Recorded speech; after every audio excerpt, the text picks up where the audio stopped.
Good afternoon. My name is Nikolaos Diakos. I'm a cardiologist at the Texas Heart Institute, and I'm very happy today to be joined at the studio by Kathleen Allen. Kathleen has a unique training. She graduated as a dietitian from NYU, and she's currently pursuing a combined degree in medical school and a Master of Business Administrations at the Dartmouth College of Medicine. Kathleen has this unique training that would allow her in the future to be a doctor and be able to give dietary advices to her patients. But today, we're going to take advantage of Kathleen being with us, and she's going to give advice on what diet should we follow, what diet should our patients follow to maintain their cardiovascular health. Kathleen, thank you for being here today. Thank you for having me. So the first question is going to be the question I get from almost all my patients. Patients come to me after they had a cardiovascular event, or they come to me as a prevention, and they are saying, "Doctor, I want to change my habits. I want to start eating healthy." So as a dietitian, what defines a healthy diet? Most of the research points to the fact that healthy diet is really foods that are not processed and foods that are whole and plant-based. So that's what I would say is the more you are towards a whole plant-based diet, the better. Let's say someone wants to start following this diet, but does not know how to balance it, how to create what we call a healthy plate. Mm-hmm. And let's imagine this plate is round, okay? Mm-hmm. And you want to guide this patient and say, okay, now you have a round plate there. How is the patient going to fill out this plate so that we have balanced nutrition between, proteins, carbohydrates, plant, sugars? That's a great question. So for sugars, definitely limiting those as much as possible, having those last in your meal. But in terms of the circular plate, which I would recommend a smaller plate, especially if you're trying to lose weight. Exactly. And so you can pace yourself better. So you can see in this image right here that vegetables make up the majority of the left side, with fruits being a little bit at the bottom. Mm-hmm. And on the right-hand side, you're going to see about a fourth of the plate is whole grains, and about a fourth of the plate is protein. And that's kind of a good way to kind of balance your plate while also adding, of course, a healthy fat source. So for example, nuts would be a great addition to your plate as well, and maybe a little bit of olive oil for a dressing and things of that nature. That sounds great. And can you give us a few examples of healthy fat source or a healthy protein source? Is it like fried chicken, deep fried chicken, one of those, or not really? I think we all wish, but no. Okay. So I would say anything that's a plant would be a healthy source of a food in general. So a healthy protein, for example, would be a nut. But interestingly enough, that also is a healthy fat. So the interesting thing about vegetables is they really do have more than one macronutrient in them. So macronutrients being the carbohydrate, the protein, and the fat. So it's much harder when you're looking at plants to really dissect them into their individual macronutrients, and that's what's so special about them, is they kind of are more of a complex food versus like animal proteins are typically all protein and some saturated fat, but that's actually the fat you don't want. Mm-hmm. So vegetables are a much more balanced source of food, which is what I love about them. So as I mentioned, nuts are a great source of fat and protein. Avocado, great source of fat, one of my particular favorites. But again, keeping in mind that fats actually are the most calorically dense of the macronutrients. So if you're trying to lose weight, again, you don't want to overdo it on those fats. For those who like to include meat in their diet, what would be the healthy options for meat? Fish, we are usually told that it's a good source of protein. Yes, yes. Especially the fatty fish that has this omega-3. Like salmon. Mm-hmm. Exactly. So what are your thoughts about that? Is it indeed the good source of protein and fat, the fish? I think of the animal-based proteins, it definitely is the best. I focus on those fishes rather than the poultry mm-hmm. or the red meats, especially avoiding the red meats as much as possible. But that being said, you have to live your life. If you yes. really enjoy having a red meat, once a week or once every 2 weeks, I think that's fine. But just keep in mind your portion size. I think that restaurants really do us a disservice in mm-hmm. having, the protein being the whole plate. So we talked about before, the plate with that protein being no more than 1/4 of your plate. So I think that's the biggest thing to keep in mind. I think It's kind of up to you what you want to do, but I would say limit red meat the most as possible, and probably fish twice a week. I just ask my patients to focus on, as much as they can, getting whole foods into their diet and kind of making slow changes. If you want to give any advice on how should they be cooking their food, okay? Is it, as we said, I guess deep fried food is not the healthiest. I guess baking is a good way to go, or maybe using a pan with a little bit of olive oil in there, or are there any other suggestions of how do they cook their food? Because I think people are so attached to using processed, ready-cooked meat that they find, or ready-cooked vegetables that they find in the grocery store, and they are not taught how to cook it in a way that it's healthy. Exactly, and with the ready-cooked foods, another big problem is the salt content of those, because there's this very interesting book called Salt, Sugar, Fat. I don't know if you've read it, No, but I it's by haven't. Michael Moss, and I would definitely recommend it. And it's all about how the food industry adds salt, sugar, and fat to make foods essentially addictive. So that's a big problem with the pre-processed foods. In terms of the best way and the best to cook your food, I would say, as you mentioned, baking is great. I also really like air fryers because they do the same sort of crispness of the fryer without that added fat that they're getting into that food with the frying. That's a big problem with that. And also sometimes the oil can get oxidized too, which you definitely don't want. And there's a whole study of, actually, interestingly enough, how you want to preserve your olive oil. So that's definitely a topic we can get into as well as if you want. Being a Greek, I would like you to let us know how should we preserve our olive oil. So I actually just did a consulting project in Chile on olive oil. And so the reason that a lot of the bottles are darker is because the light, the UV light, can oxidize the olive oil. So you want to make sure that you keep it in as dark a bottle as possible. Even darker than what it comes in would be best. Never keep it next to the stove, because that also allows for it to be oxidized. So always in a cool pantry away. And buy the smaller bottles and use it quickly, because actually the reason olive oil we say is so good is because it's supposed to be high in antioxidants. But if it's allowed to be oxidized, then it's no longer high in those antioxidants that can be kind of dampened by the oxidation. That's very interesting. I remember my grandma was back in Greece. We were keeping her olive in a dark place, as you said. So now I know why she was doing it. I don't know if she knew the background, but she was doing it right, I guess. Exactly, and you can taste the difference too. You can taste the Exactly. rancidity if it becomes oxidized. Yes. And the last thing I will say is you want to look at the bottle and see when it was, the olives were actually taken and harvested, because that plays a big role in how much nutrients you're getting from that olive oil as well. Moving now to one of our greatest pandemics, obesity. I was reading an article. It was published in Lancet a couple of years ago, and what they did is that the World Health Organization saw the prevalence of obesity and reported it. And overweight people were along the lines of I think 1.9 billion in the world. And about 600 million of them, they were obese.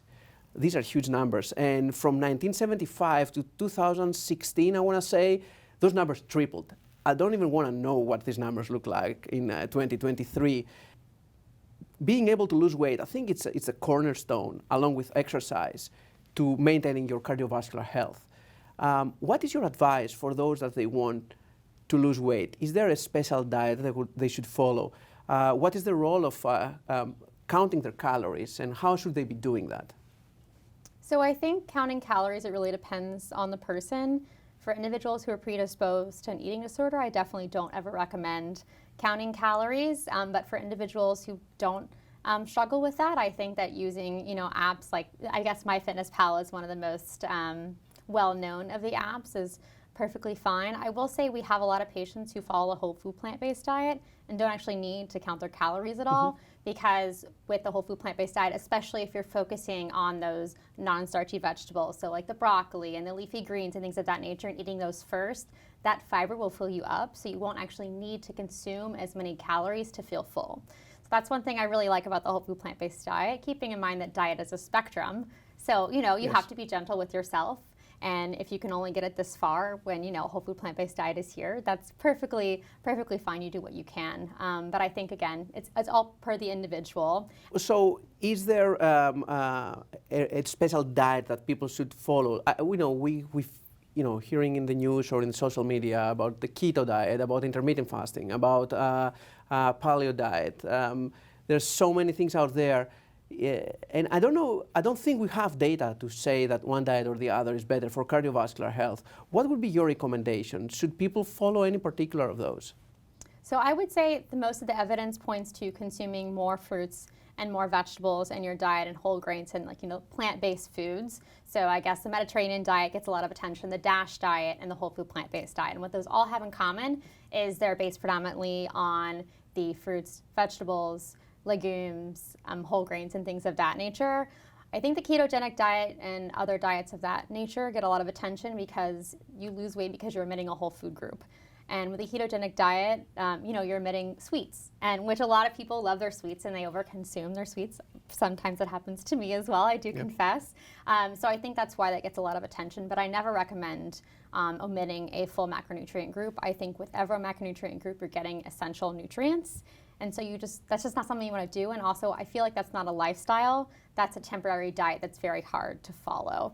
So I would say, make it a lifestyle, not a diet, and consume as many non-starchy vegetables as possible. Eat your fruits, eat your whole grains, and eat unprocessed, whole food plant-based as much as you can, and then go from there. I think mindful eating is a big important factor in terms of decreasing calories. So one thing I really like to say is out of sight, out of mind. So definitely keeping your higher calorie items, if you're going to have them in the home, in a pantry. Or if you buy a giant, box of chips, for example, because you love your chips, making sure you portion those out into little different bags and putting the rest in the pantry. Or don't buy them at all. That's the easier solution, but we all want a little bit of chips sometimes, for example. So I think that's one solution. I think another solution I mentioned is having smaller plates. Yes. Is a big thing as well. And taking breaks, with your meals. So taking breaks to talk to people at the table and things of that nature, really, and asking yourself, have I eaten enough? I think it's interesting in the U.S. culture, we say, am I full? But in other cultures, they don't say the same thing. They say, I'm satisfied, or I've had enough. So. And is there any, for those that they want to go down that pathway and they want to count their calories, they want to use an app, how would they define what is the amount of calories that their body needs so that they can cut it down by X amount to start losing the weight? And of course, following, as you said, the balanced nutrition and the balanced diet.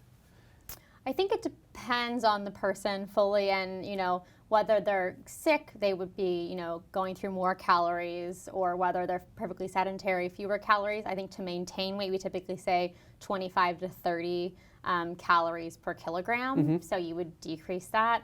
But I think that one way you can tell if you're losing weight, if you decrease what you're currently eating and you start losing weight, that's the best way to tell that the diet is going to be a good diet for you to lose weight. So I think slowly omitting different things from your diet and going on a kind of step-by-step process is simple enough. And seeing what your baseline caloric intake is, and then maybe subtracting 500 calories at first, or 250, whatever is reasonable for you. It's kind of the best approach that I see fit, because it's hard to say exactly how many calories someone needs without doing calorimetry, which is not feasible for everybody. Exactly. I was trying to kind of give them a number that it's not going to come through a fancy test that everybody can follow. So the 25, 30 per kilo, that's a good number. Typically to maintain. And then maybe they cut down to 150 or 500. Yeah. And then I think it's not like a sprint, it's a marathon, right? Exactly. So I've seen people losing really fast weight and then gaining it back up. So maybe, as you said, you make it a lifestyle, you made a goal to lose weight, and then you take your time, I guess, and you try to do it over the period of a few months rather than doing it over a period of a couple of weeks. Of course, yeah, because if you do it short, just like you said, you get an increased risk of rebound. And I think, too, operating within the framework that your diet currently is. So if I'm having, for example, a liter of Coke a day, the first thing I can do is cut it down to maybe half a liter of Coke a day. So, using the same sort of diet I'm already operating in, but making it healthier piece by piece to make it work well within my current framework. Or maybe omitting totally the Coke, right? Yeah, I would say that would be helpful too, but I think that might be like a later step, for Yes. example. So be gradual in your steps. Because Gradually I think some weaning people, yourself of your bad habits. Exactly, Okay. exactly. And make, smart goals. So smart goals that are smart, measurable, attainable, realistic, and time-based. And make them very small and realistic, because I think some people, they make, crazy goals, like I'm going to lose 10 pounds by next week. They don't obtain them, and then that kind of fosters a sense of learned helplessness. They keep not attaining their goals, so why would I set a goal? What is the role of micronutrients, like the vitamins? People come to my clinic and they have a big list of things that they're taking. So, I sort out their medications, oh, this for blood pressure, this for cholesterol, and then at the bottom they have probably 5 or 6 different vitamins that they've been taking, like B6, thiamine, zinc, vitamin C. Like, do we really need to be on vitamin supplementation or like micronutrient supplementation, or our diet can provide us those and we don't need?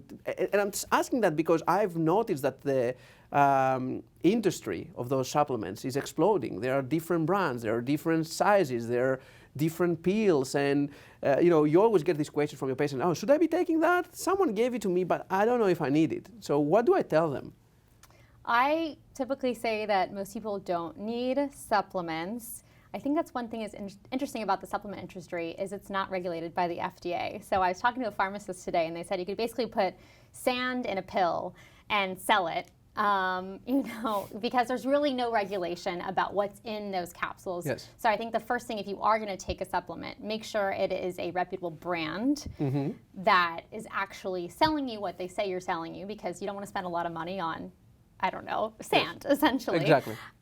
So that's the first tip I would say. But I think most people, if they're eating a well-balanced diet with a variety of foods, they don't need micronutrients. There are people, for example, who are predisposed to B12 deficiency, whether it's because they're missing, a certain enzyme, or it's because they're on a completely vegan diet, in which case B12 would be realistic to be supplemented. And I think the same is true for iron. Some people are predisposed to iron deficiency, but unless you have a deficiency, I think for the most part you don't need that supplementation. I think the best way to get it is in that whole food-based format. So I would say most of the time, don't spend your money. That being said, if you do have a deficiency, definitely supplement it. As you said, there are people that they are completely vegetarian or vegan. So those patients we like to test and we like to recommend supplementation. Or we know that some of the patients, for example, those with heart failure, they're predisposed to have iron deficiency anemia, and we are on the looks for that. And when we find it, then we give them supplementation. Of course, yes. Now, moving to patients that have heart failure, and that's one of my personal interests.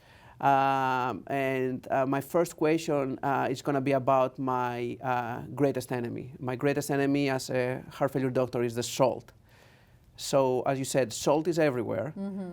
Patients that they do have heart failure, by consuming large amounts of salt, they can get into heart failure exacerbation, and they can have their heart failure difficult to be managed. So the question for you is that, what are those foods that they have really high salt content, and specifically people that they have heart failure, they should be avoiding, but I think in general, people should be avoiding overconsumption of salt? I think, like I mentioned before, the processed foods tend to have a lot of salt. So tell us a few examples. So I would say, for example, like canned beans may have a lot of salt, canned soups have a ton of salt. Meats can have a lot of salt added, because salt is really used as a preservative and by the food industry, like I said, to make the food more palatable. And I would say even butter can have a lot of salt added. So what you want to look for on the back of the label, as you were talking about before, is really looking for less than 140 milligrams of sodium in the package. Yes. Less is even better. And tallying up how much you have in a day. I think you typically tell your patients about 2 grams yes. a day. I like them to stay less than 2 grams for sure. And as you said, I kind of alarm them for foods, as you said, canned food, foods that they, for example, some soups that they buy in bulk from a store, and they need salt to be preserved.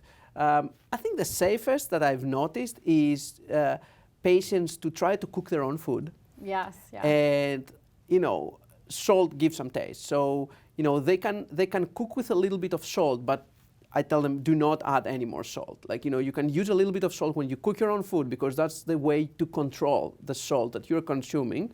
And when the food comes to your table, don't take the salt and then start adding on top of that exactly. extra. I think that's one point too, is when you eat out at restaurants, they tend to add a lot of salt as well. Yes. Tend to add that flavor profile. I think one thing I love is herbs and spices. First of all, they're not salt. And second of all, they're very high in antioxidants. So they give you that added benefit of decreasing the oxidation in your body, which is fantastic. And they're very flavorful and honestly more complex in flavor profile than salt, in my opinion. I've noticed by adding some lemon to, of course, the lemon has to fit with the food, but if you add a little bit of not extra, for your birthday cake. Exactly. So if you add a little bit of extra lemon, I've noticed that you don't get the urge to consume more salt in that food. Lastly, I would like to talk about a controversial topic, controversial in terms of treatment, and it's what we call cachexia, and specifically in people with advanced heart failure, we use the term cardiac cachexia. And cachexia is when you lose muscle. And the way it happens in people with advanced disease, advanced heart failure, is that there is an imbalance from muscle breakdown to muscle formation. And you pretty much lose your muscle without being able to form it back. And there are different theories. There's this theory that says you're very sick from heart failure and there is a lot of inflammation in your body and that causes the muscle breakdown. There's the other theory that says you don't absorb enough protein. So what we like to tell to our patients with cachexia is try to exercise a little more, try to keep active.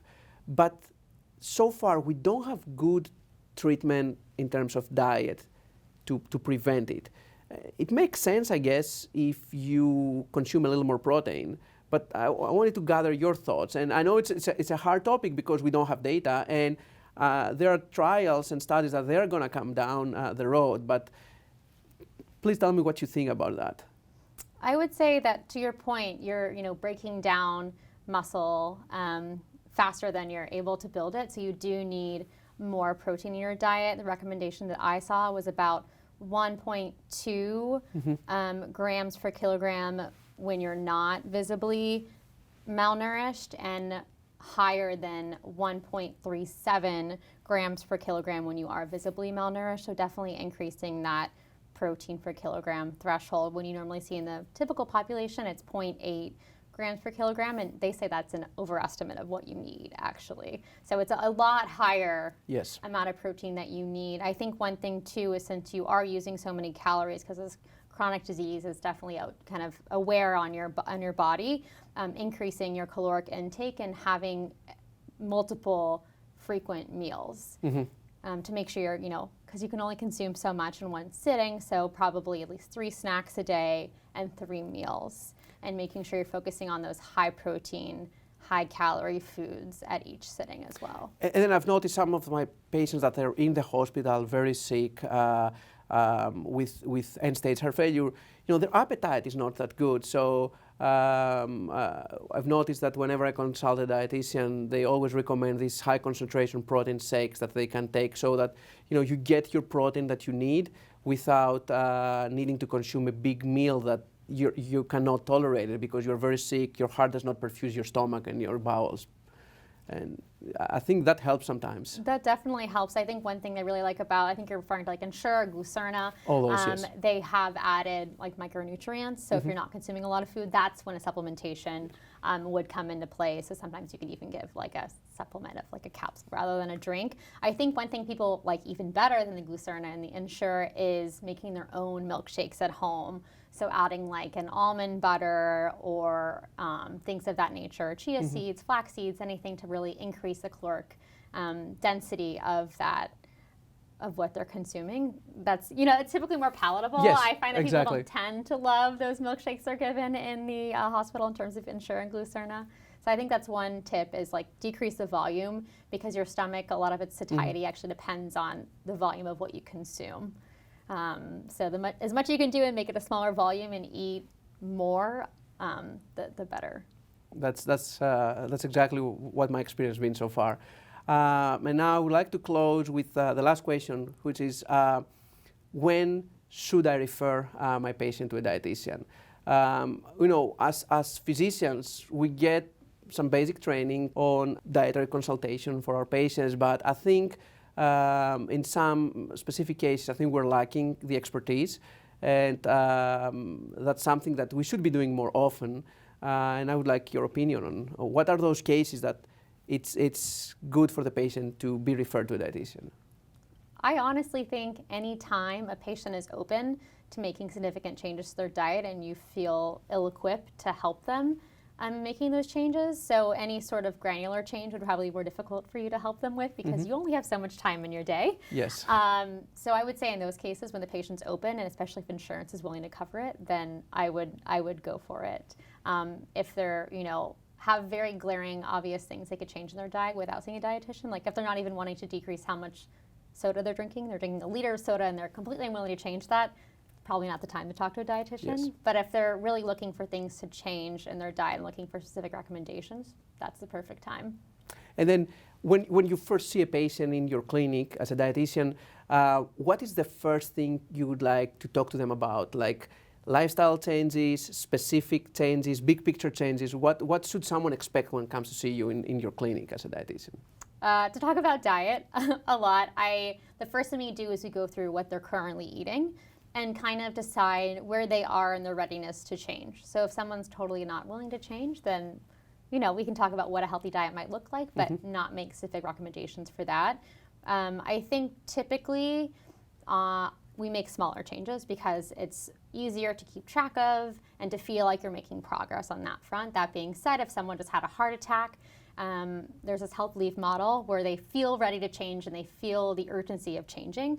That's when I would make a bigger change to their diet and overhaul their diet because they're ready to make that change. Yes. But on a day-to-day basis, typically we make smaller changes and they follow through with that, and then they add another one on, using again that kind of SMART goal framework, which I love so much. Thank you so much for being with us today, Kathleen. It was I think a great talk, and we learned a lot from you today, and at the Texas Heart Institute, we're looking forward to educate more our patients. We're not only treating the heart disease when it happens, but we like to prevent it. And as we said, the cornerstone is diet and exercise, and I think we covered a lot of things today with regards to the diet. Thank you so much again. Thank you for having me.